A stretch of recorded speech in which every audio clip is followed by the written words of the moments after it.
Hi, I'm Mary Mayo, an affiliated spiritual director at Ignatius House in Atlanta, Georgia.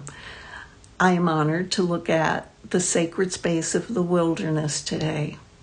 The wilderness is a place of spiritual significance and symbolism in the Bible. Moses led the Israelites through the wilderness for 40 years. Elijah fled to the wilderness to hide from Jezebel, who wanted to murder him. Jesus left his hidden life and traveled to the wilderness, where he asked John the Baptist to baptize him.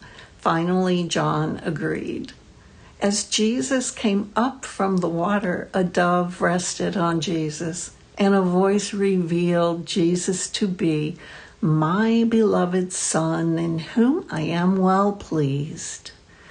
Immediately, the Spirit then led Jesus into the barren Judean wilderness, where Jesus entered alone. Perhaps it was a hot, windy day in this land of dusty sand, stones, and a variety of trees, sycamores, cypresses, palm trees.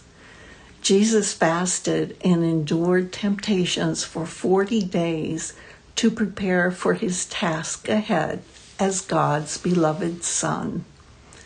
When Jesus completed his wilderness time, he left right away to Galilee and began his public ministry.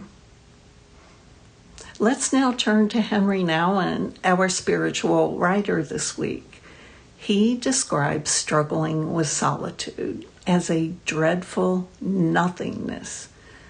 He wants to run to his distractions to forget his nothingness. When his distractions finally cease, he can then surrender.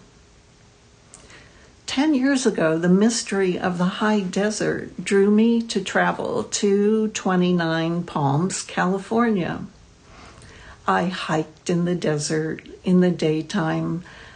At night, I read the Confessions of St. Augustine and looked at the beautiful stars.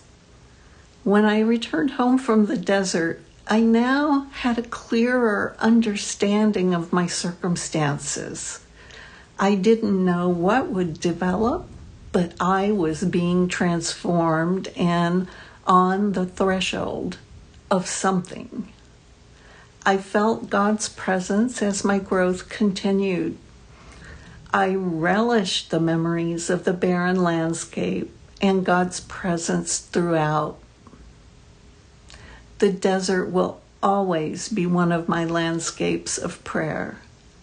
Jesus meets us there in our shared humanity when we enter solitude. If we ask, he will show us our disordered attachments and free us, and he will lead us to his peace. Jesus will walk alongside as we prepare for the work that God offers us. These days, I no longer visit the physical desert, but I remember the desert well when I drop down into silence and solitude.